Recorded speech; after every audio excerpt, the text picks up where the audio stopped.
All right. Should be live on Facebook at the moment. And let's double check that.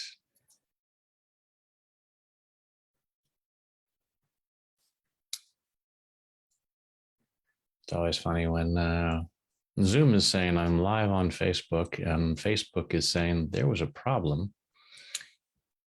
So da, da, da, da, da, da, da, da. Yep. I am live. Hey, everybody.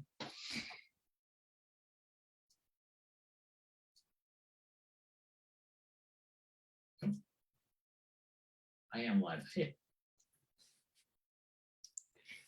Funny how that works. So I'm going to be joined by my friend Kim Moore. Oh, wait, Kim, there you are. Oh, you're supposed to be on Zoom with me. Check your email for the Zoom link.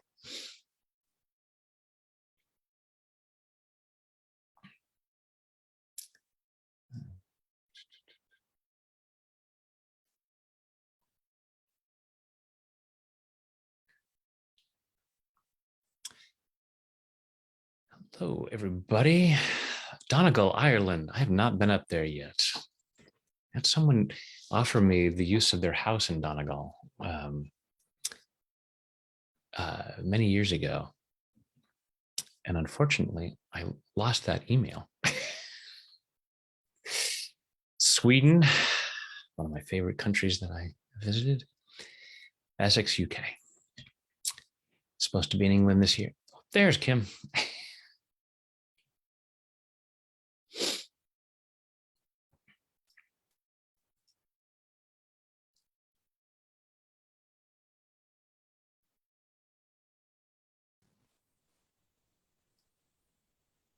There you are. I'm here. I was thinking, I said I was going to be live at noon, so I had to go ahead and go live, even though I hadn't seen you. And then I get on here, and there you are, the Facebook. I was looking in the wrong place for the link. So, phew, all the nerves of being here. Definitely ready for some tapping. Well, cool. So why don't you tell folks what we're up to today? Yes, thank you. So, today, what we're going to be doing is I asked Brad to use some insight that I've given to him. I asked people who have lost a loved one to addiction or alcoholism. I asked them what makes them feel stuck in life. What are some of the challenges that they're having? And it's something that's dear to my heart because I lost my husband to alcoholism 4.5 years ago. And when you lose someone to a trauma such as alcoholism or addiction, it's something that goes on for a really, really long time. And it really does get deep into you. And it can feel like you are stuck in so many ways, in so many areas of your life. So I wanted to offer some help to anyone who can relate to this, anyone who's walking this same journey, to give them something that could help them in those moments where they just feel like they don't know what to do and they don't know how to shake that feeling that they have where you can't see an end in sight to all of the challenges that are in front of you. And those challenges are many. They are emotional, they are financial, they are, worries about, if you have children, taking care of your children in the best way that you can. And quite often you forget to take care of yourself. So I thought that tapping would be a really, really nice thing for people to learn, to experience, and to know that it's something that they can do at any time on their own. Obviously, it always helps to be guided first, which is why we're here. And, with that little bit of extra support, I think people will feel a lot more confident in understanding what it is and how it can just sort of shift things in a moment. So that's why we're here. to help And as you equip said, them. there are all kinds of challenges, and it's challenging at any time. But some of those challenges feel even heavier during the holidays. Mm, And they so do. that's one of the reasons we're doing this now. That's right. Pre-Christmas. We get so caught up in all the things that we have to do. And when you add in that layer, the complexity of all of those emotions facing the holidays with someone that you've lost, it adds in another layer of emotion that you feel like no one else understands. Everyone else is happy enjoying Christmas and no one understands how you feel. And that's not a nice place to be. So we definitely want to help people shift out of that feeling so they can enjoy the holidays more. And while that is the focus of this call, for anyone who just happened to have noticed that I was going live on Facebook and jumped in, I'm confident that the tapping that we're going to do today will be helpful for anyone to experience more peace, regard, whatever the challenges you might be facing. So everybody, go ahead and close your eyes. Take a deep breath in and hold it. And let it go. Just allow yourself to be present. Allow yourself to go inside. And just notice what challenges might be there. Notice how those might be weighing on your heart at the moment. Notice if it feels particularly heavy because of the holidays. Just notice on a scale of 0 to 10 how challenging it feels at the moment. Notice where you feel that in your body.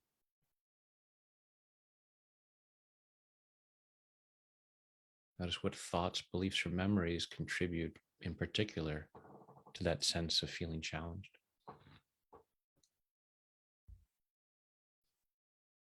Take a deep breath, open your eyes.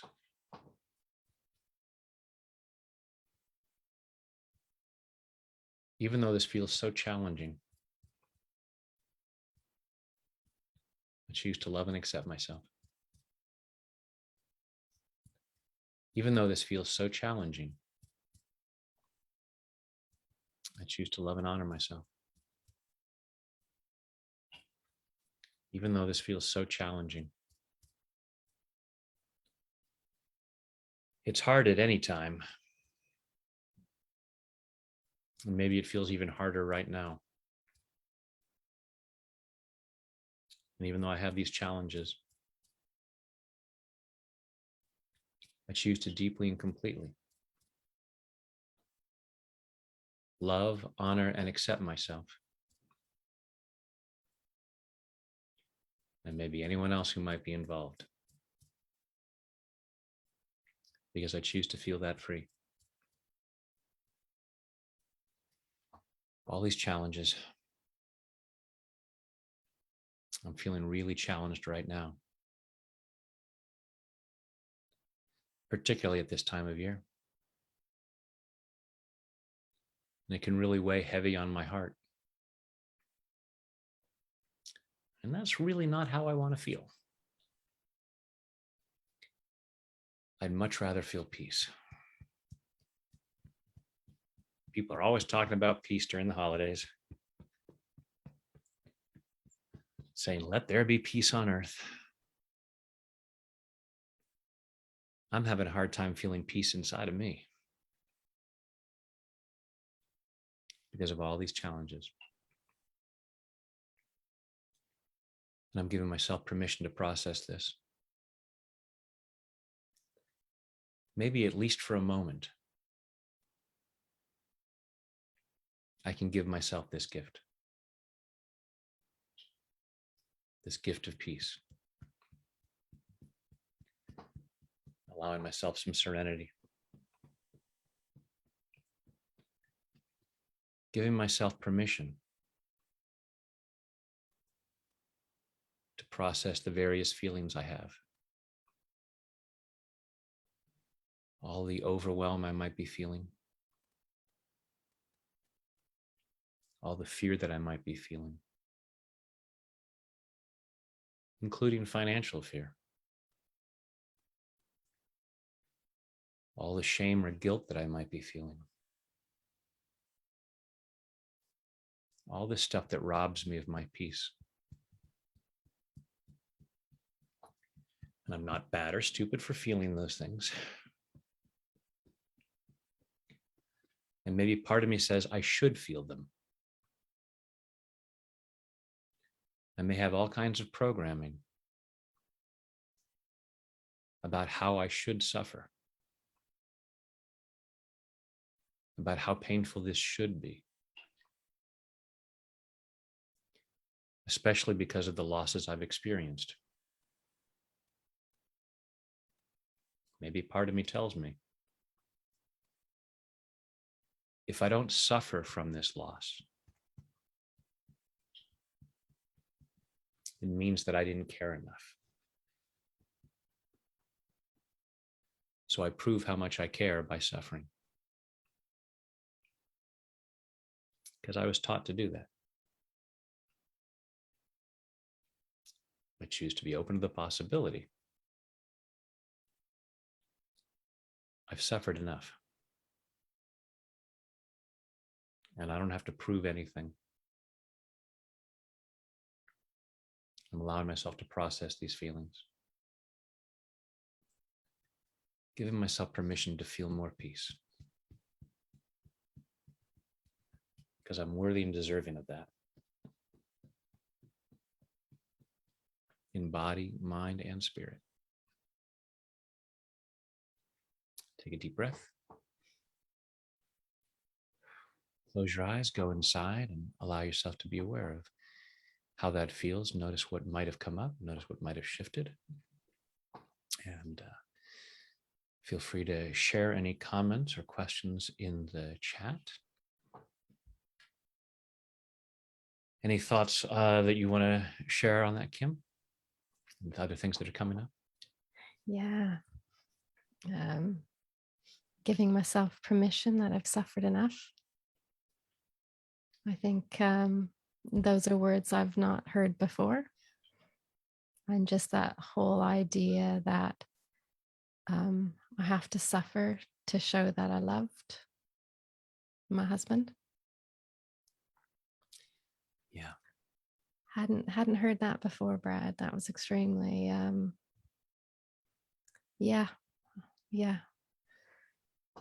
extremely helpful. It's a fairly common thing. We have a lot of beliefs about how we owe it to somebody to suffer, as though, I mean, we all may all have all kinds of different ideas about what happens to us after this physical life. My guess is whatever it is, it's not suffering, and it's not.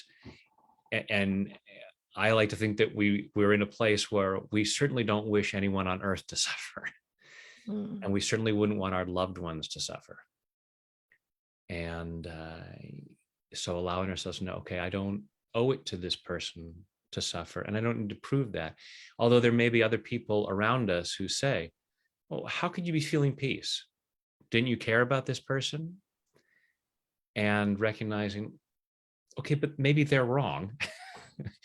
And I don't need to prove anything to them because they're wrong. It's like if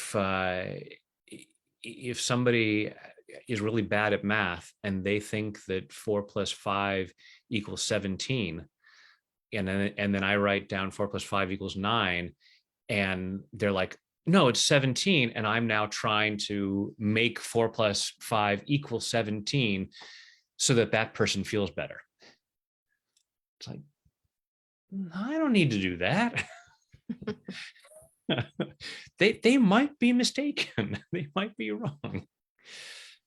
So yeah, that's very true. I think the thing that comes up for me in having this conversation is that we all grieve differently. And I heard on many occasions, aren't you grieving? Yeah.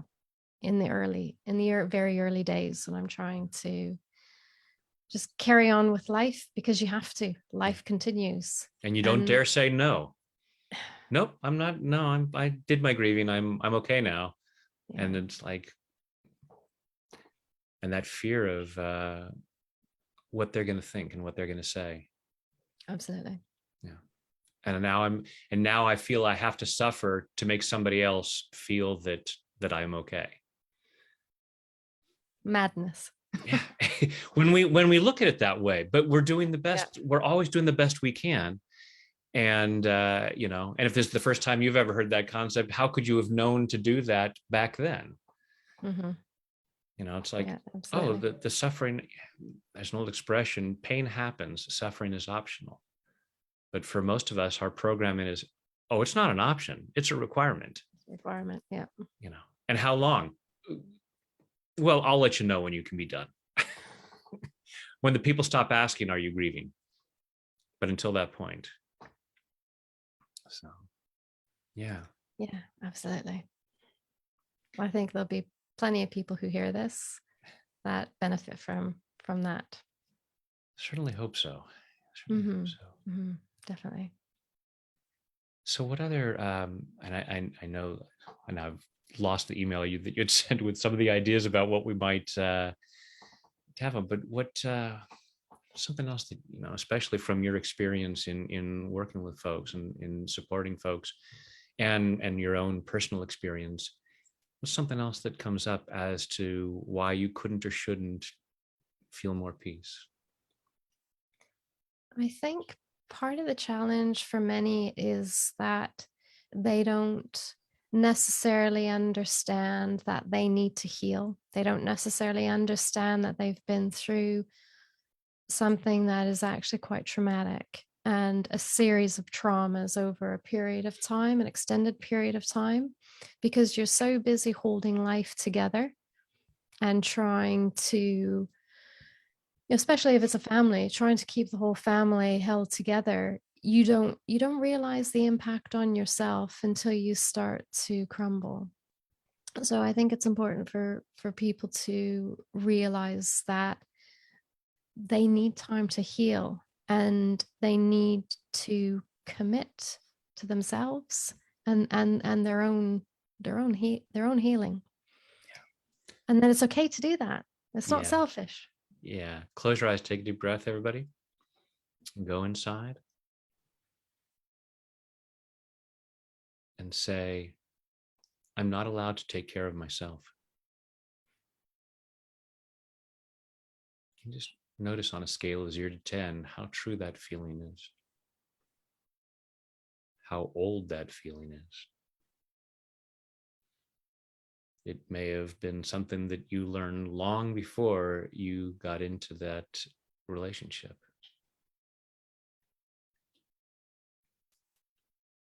Just allowing yourself to be aware of what's going on in there. That is how strong that feeling is and where in your body you might be feeling it.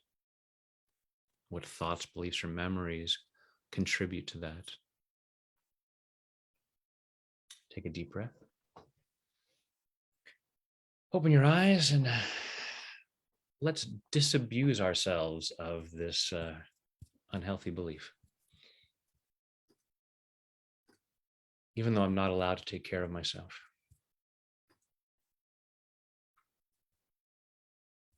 I choose to love and accept myself. Even though I'm afraid I'm not allowed to take care of myself, I choose to love and honor myself. Even though I've been taught I'm not supposed to take care of myself, no matter how many times I've been on an airplane and heard the spiel about putting the oxygen mask on my face first, and how many air hostesses I've had to argue with, telling them that's wrong and selfish. Even though I have this fear that I'm not allowed to take care of myself, I choose to deeply and completely love, honor, and accept myself. and maybe anyone else who has contributed to this belief. All this belief that I'm not supposed to take care of myself. All this belief that I'm not allowed to take care of myself. I'm just here for other people. I'm just support staff. I'm here to make sure that other people are okay. I'm here to put oxygen masks on everybody else. I don't even see an oxygen mask dropping down in front of me. I'm not even allowed to see that.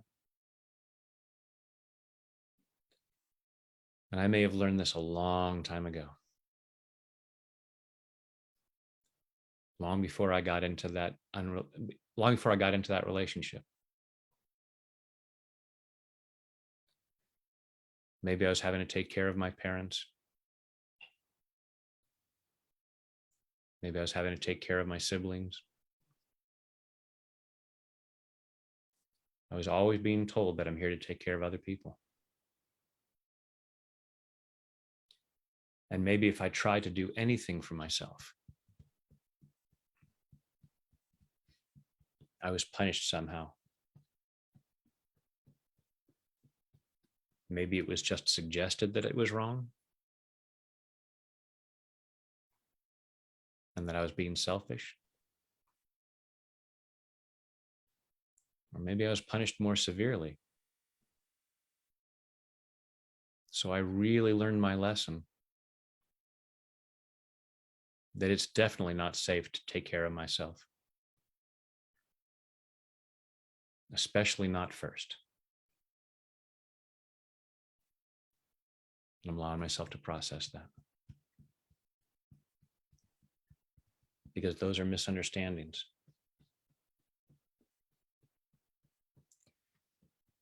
Why do they say that about oxygen masks on airplanes? Is it because airlines want everybody to be selfish and bad? Or because they recognize the importance of self-care? Because if I put the oxygen mask on someone else first, it may be the last thing I ever do for them. I may not be around to help anyone else. It is vital that I put the mask on my face first. It is critical that I do self-care.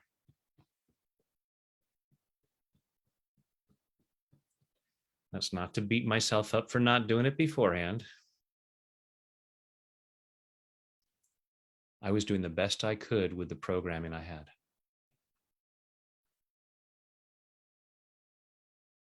And I choose to love and appreciate those parts of me that have taken care of other people first, believing that that was necessary for my survival.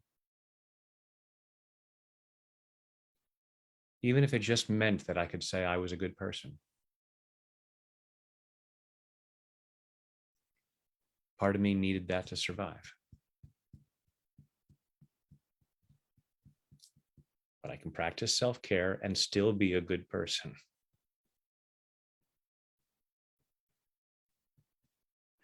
Because the more I take care of myself, the more service I can provide. Not that that's the only reason to do it. I am worthy and deserving of self-care because I'm inherently worthy and deserving of that. Not in order to get something or give something, but because I'm worthy and deserving of taking care of myself. But part of me likes to know that it helps other people too. It really is a win-win situation. And there were people in my life who didn't understand that. They were so caught up in their own fears, so caught up in their own pain. They could only see what they needed. And I forgive myself for doing what I needed to do at that time. And I'm giving myself permission to know I can do that differently now. The next time I get on the plane, I am going to listen to the stewardess. Yes, I will put the oxygen mask on my own face first. And I choose to do that as a daily ritual. What can I do first thing in the morning to acknowledge myself? To let myself know that I know I'm worthy and deserving of self-care. And I choose to clear my resistance to that.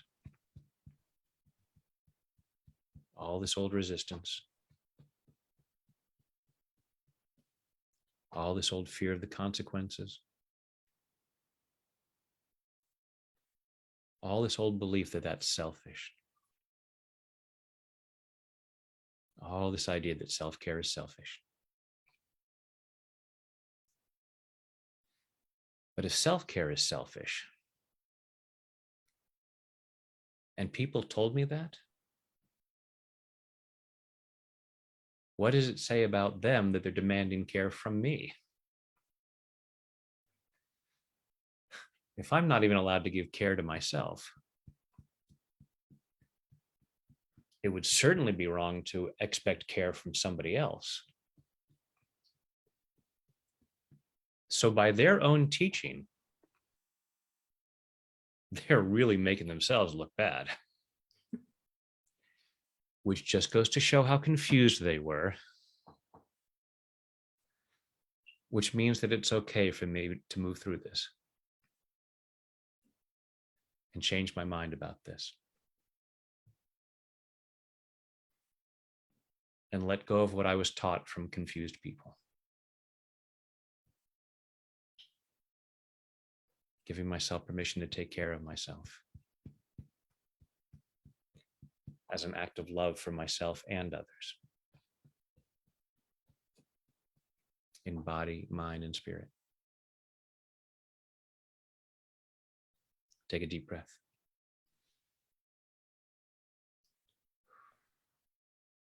With your eyes closed, go ahead and feel what's going on inside and say, it's not okay to take care of myself.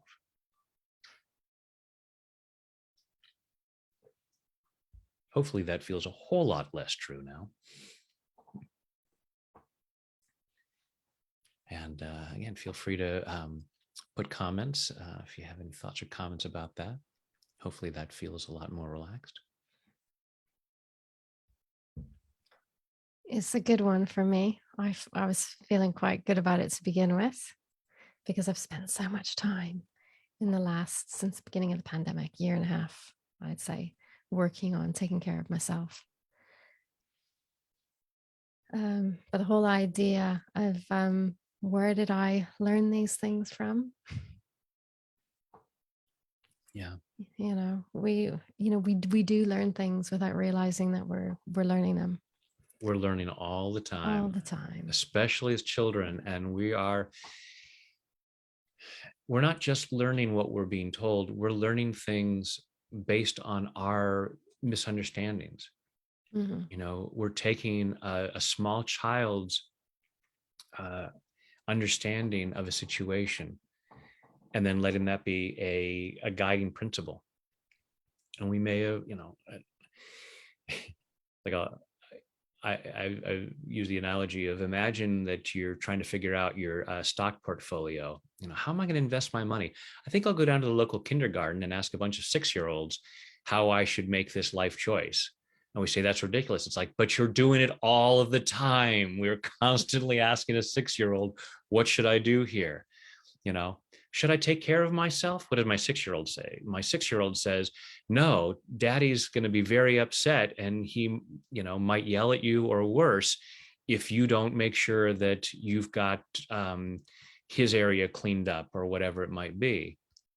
And so we're, and long after we might be in that, we may be out of that situation, there's still that program of, who can I take care of before me? Before I even have a moment, I think I'll make a cup of tea. Oh, wait, what else do I have to do for someone else first? Is there anybody who, anybody else need anything? And until everybody says, no, no, no, we're all good, take a moment for you. And somehow those moments so rarely show up. It reminds me of how often did I have a cold cup of tea over my lifetime. So anyone out there listening who is always faced with a cold cup of tea, it's okay. No accident that I said, get a cup of tea. There's a connection that happens when we do this work. Mm-hmm. So relatable. But I learned so much from my mom. She never stopped. She worked all day at a job, and all morning, all evening, all weekend, nonstop, go, go, go, go. I remember her never resting, taking care of everybody, and she never, ever took care of herself. That was my example. Yeah. She did the best that she could, and what she knew. Absolutely. And so there's probably a part of you that feels like, if I take a break, I totally dishonor my mom. And we're supposed to honor our mother and our father, even if that means repeating their unhealthy habits, their unhealthy beliefs and behaviors. If mom and dad said that 4 + 5 = 17, I got to keep saying it's 17, no matter how many math tests I fail, no matter what the consequences are. I would dishonor mom and dad if I don't do it the same way they did it. Mom never took a break. Who am I to even imagine taking a break? Yeah. Tap, tap, tap. That's not so easy to listen to. But yeah, I've gotten a lot better at it. Definitely a lot better. And you mentioned those, those little habits or rituals, morning rituals, the things that you do for yourself to show self-care. Oh, they're my favorite things now. Yeah. They're my absolute favorite things. Yeah. And it's a side benefit, because I think we are here to be of service. We have gifts and talents to share, but it's not that we're only here to be of service. It's like, you're a supporting staff. You make sure that the other customers are happy. Yeah. But we do have things to contribute, and that self-care that we do allows us to contribute at much higher levels. If we run ourselves ragged, literally, that's the whole thing about putting the oxygen mask on our own face first. It's not that the airlines are like, we are committed to people being selfish, and so we're going to tell you to be selfish because we're just evil that way. It's like, look, this is necessary. It is necessary for other people that you take care of yourself first. And I like to say, you are the goose that lays the golden eggs. Take really good care of that goose. Or there ain't no more gold eggs. Yeah, absolutely. And I've noticed a change just in my own house. So I have my routines where part of my routine in the morning is going for a morning run. Yes, sunrise, my favorite time of day. And if I've had a few days where I've missed it, there was one time where my daughter said to me, "Mom, I think you need to go on a run. Have you been for your run?" So I knew what that meant. It's starting to show. Mommy needs some oxygen. Yeah, I'm pleased to say that was a while ago, and I haven't heard it for a while, so I'm doing okay. But they do notice, our kids notice Yeah. what we do and what we don't do. Yeah. And you can look back at times where your own parents might have behaved in difficult ways and recognize, if mom had taken more self-care, she might not have been that way. Yeah, absolutely. You know? Yeah, definitely. Definitely. Oh. Close your eyes, take a deep breath.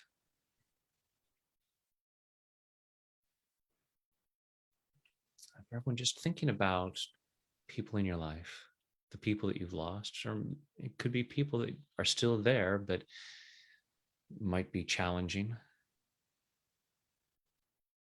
and say, I need to honor this person. And allow yourself to be aware of how you might be doing that in unhealthy ways, how you might be emulating unhealthy behaviors, feeling like that's the way to honor them, how you might be holding on to uncomfortable feelings as a way of trying to honor them. Not shaming yourself for this, not going, oh, that's crazy. Just allowing yourself to be aware of, oh, I may have learned to do this, and feeling like I need to honor them in ways that hurt myself, or maybe even ways that hurt others.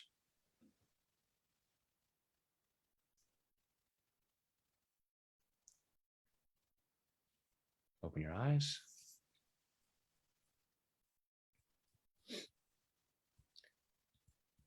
Even though I have some unhealthy ways of honoring others, I choose to love and accept myself. Even though I have some unhealthy ways of honoring others, I choose to love and honor myself. Even though I have some unhealthy ways of honoring others, holding on to pain, repeating unhealthy behaviors, I may have some wacky ideas about how to honor other people. And even though I have unhealthy ways of honoring people, I choose to deeply and completely love, honor, and accept myself. And maybe anybody else involved.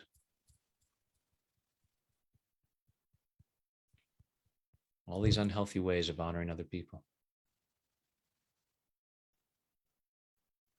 All these unhealthy ways of honoring other people. It might be my parents. It might be other people in my life. And I may be fully aware that these behaviors are unhealthy. But I got to do what I got to do. I've been told it's right to honor them, no matter what it costs me. And I'm allowing myself to examine that. Because if these things are hurting me and or hurting others, how can that possibly honor anybody? How can I honor anybody with pain?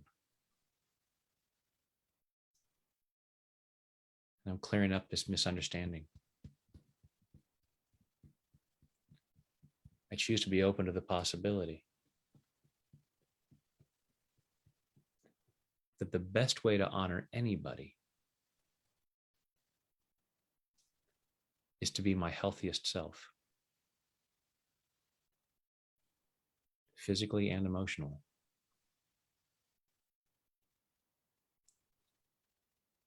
I'm giving myself the freedom to do that. clearing up all these misunderstandings, allowing myself to see that my pain doesn't really honor anybody. My suffering doesn't honor anybody. I don't owe that to anybody. So I choose to set myself free. I choose to really honor them. Not their confused person, but their highest self. Who they are or were underneath all that confusion, underneath all that pain. I'm honoring the best version of them by allowing myself to be my healthiest self in body, mind, and spirit. Take a deep breath.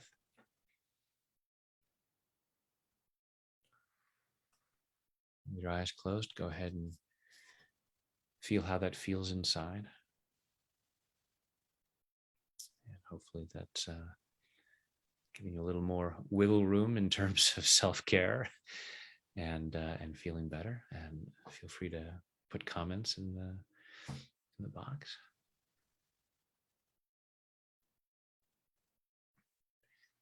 Oh, Rhonda, about the sandwich generation.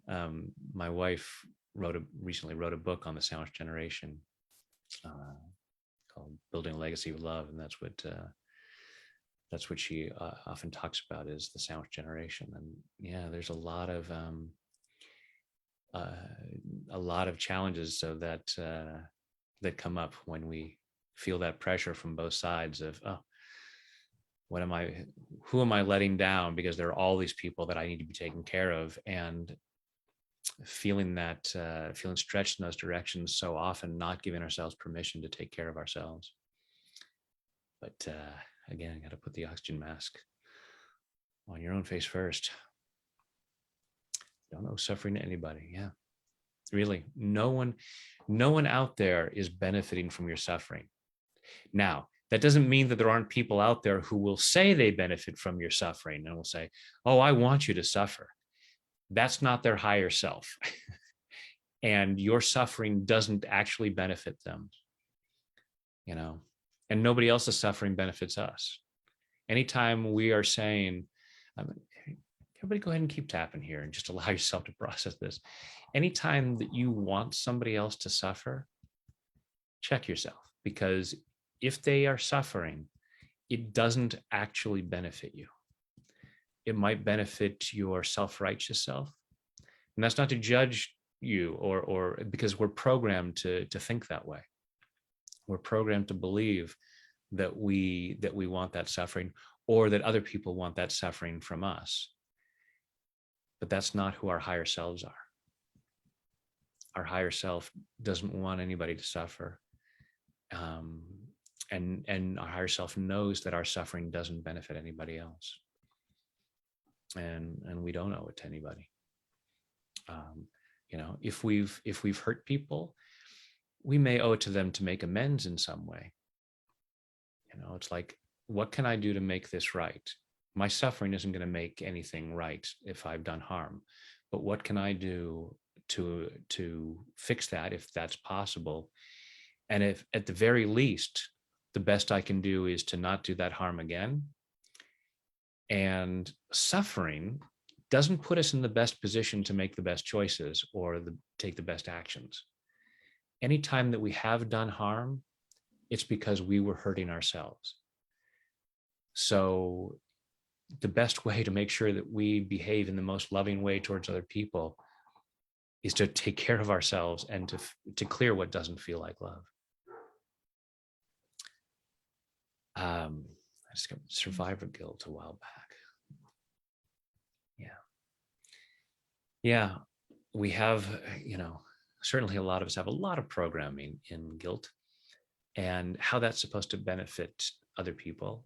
And again, that's one of those things that other people might say they want us to feel guilty, but it doesn't really benefit them. And that's just imprisoning us and them. So don't hold them down by playing into that. Allow yourself to, to make up for any harm you've done by living the best life possible from this moment forward. And that's the best way to honor anybody that you lost, especially our parents. We have all kinds of ways we might limit ourselves because of our parents. I shouldn't be happier than they were. I shouldn't be richer than they were. I shouldn't, be healthier than they were. I owe it to them to not exceed their health, wealth, or happiness. And certainly for those of us who are parents, would we wish that on our kids? And if you say, well, yes, keep tapping. You got a lot of tapping. Because your higher self knows, I want my kids to be as happy and healthy as possible. I want the fact that I brought them into this world to be the most wonderful thing. And I want to be, because our kids are a gift that we give the world. So we are a gift that our parents brought into this world. And the best gift that we can give our parents is to live our best life. Their mortal self might not have recognized that because of their upbringing and their challenges and their pain. But who they really are, they're the magnificent child of the universe that's inside all of us. That's the version that we want to honor and really set ourselves free to honor that version. All right. So as we come close to the end, Kim, any other thoughts of what? The one thought that I think would be nice to discuss before we finish up is self-love and allowing love. Because I think when you've been through some really, really difficult times, I certainly felt this way for a long time, is that you'll never love again. You'll never love again. And discovering beneath that is, the need for self-love and working on that. My favorite thing to tap on, because it's, perhaps the most important thing. And one of these things that we have so much programming about why we shouldn't do it. And it's such a misunderstanding. So close your eyes, take a deep breath.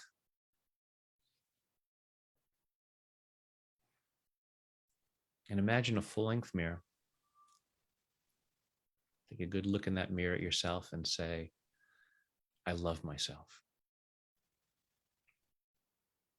Just notice on a scale of 0 to 10 how strong that is. Don't judge yourself harshly if the number is lower than you'd like it to be.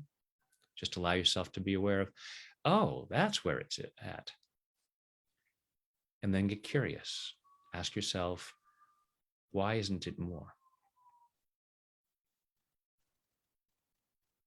What thoughts, beliefs, or memories come up as to why you couldn't or shouldn't love yourself more fully?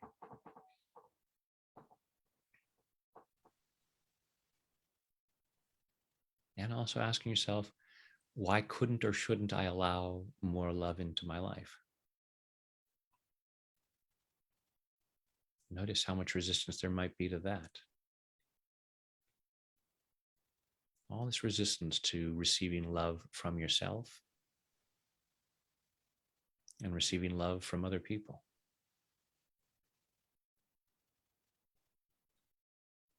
Take a deep breath. And by all means, let's clear that up.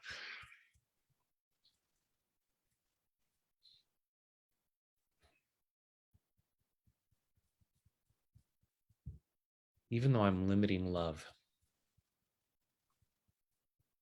I choose to love and accept myself anyway. Even though I'm limiting love, I choose to love and honor myself anyway. Even though I'm limiting love, I'm limiting the amount that I receive from myself or from others. And when I limit the amount of love I receive, I can't help but limit the amount of love I share. And I might have all kinds of reasons for that. But there's no good reason for limiting love. And even though I've been limiting love, I choose to deeply and completely love, honor, and accept myself. And maybe anybody else who might contribute to this.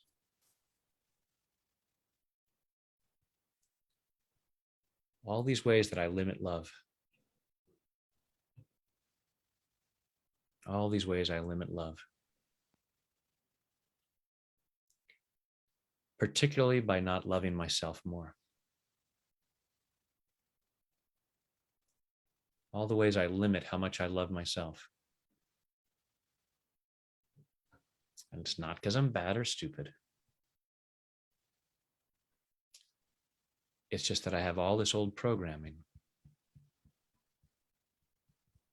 about why I couldn't or shouldn't love myself more. Some people say it's selfish. Some people say it's arrogant. They say it's wrong. I say they're wrong. Because self-love is so important. And the more I love myself, the more love I have to share with others. The more I see myself as lovable, the more easily I can see other people as lovable too. Maybe I'm afraid of that. All this fear of seeing other people as more lovable. All this fear that I might receive more love. All this fear that that would be wrong. Especially if I've lost a partner. Part of me might say, it would dishonor them for me to receive love again.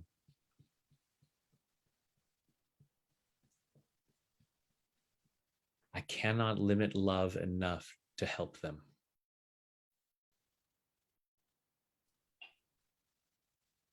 My receiving love does not dishonor them.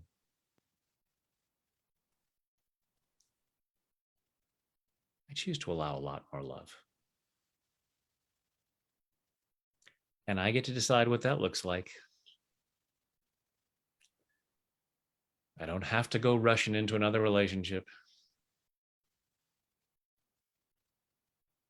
I'm just clearing the blocks to love. Especially clearing the blocks to loving myself. Because I'm worthy and deserving of love. I'm clearing all my doubts about that. Clearing those at a cellular level. Clearing them all the way back through my past. Back through all the times in my life that I somehow got the message that it was wrong to love myself. All these reasons why I should limit love. Choose to be open to the possibility that those were all misunderstandings. Either my own misunderstanding or the misunderstandings of other people who were taught to limit love. They could only teach me what they knew.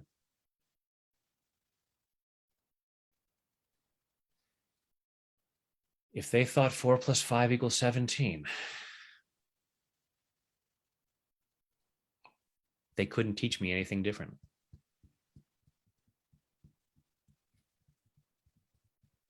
So if they'd been taught that self-love was wrong, how could they teach me something different? But 4 + 5 does not equal 17. And self-love is not wrong. It's a gift to me and others. All love is a gift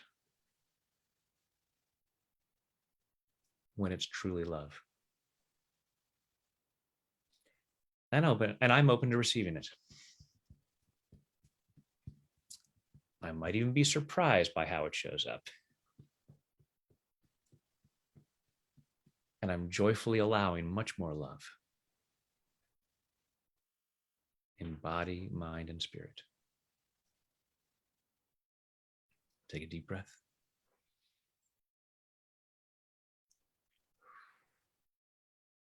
Go inside. And imagine looking in that full-length mirror and say, I love myself. And hopefully that number has come up in terms of how strongly you can believe that and how strongly you can feel that. Lather, rinse, repeat as necessary. You can't get this wrong. You can't do it too much. It's not like, oh, if I do this too much, I'll love myself too much. Can't happen. Because as you love yourself, that love will naturally spill over to others. That fear of, well, I'll love myself so much that I'll disregard others, can't happen, because ultimately we know that we're all connected. And so loving other people is self-love as well. And so we couldn't be in a place of absolute self-love at a point where we were excluding others. So let go of any fear about that. And just allow yourself to give and receive love, especially with yourself. I thought it was really helpful to ask the question, why isn't the number higher? And to just explore that. Yeah. Yep. Never asked that before. It's good. And that's the things we don't think to do that. We're caught in our uncomfortable feelings, and we never stop to ask, well, why is that? And it's giving ourselves permission to do that. And we may find, oh, well, there's something I need to work through. Or we may find, oh, there is no reason. All right, now I can love myself more. Absolutely. That's been incredibly helpful, Brad. Thank you very much. Oh, my pleasure. Thank you so much for coming up with this idea. I'm blessed to be able to do what I do, and I'm grateful for who you are and what you do, and that it inspired a collaboration that I'm sure will benefit a lot of people. And thank you to everyone who has joined us for the live presentation, because your energy is felt. This is a co-creation that we have all done. And thank you to everyone who is watching this, watching the replay of this. Thank you for your willingness to set yourself free from what limits love and what limits your self-care and what limits your peace and joy, because the more of that you allow, the more it benefits the world at large. So thank you. Wonderful. Thank you so much, Brad. And wishing you and yours very happy holidays. Yes, not long now. They are upon us. They are.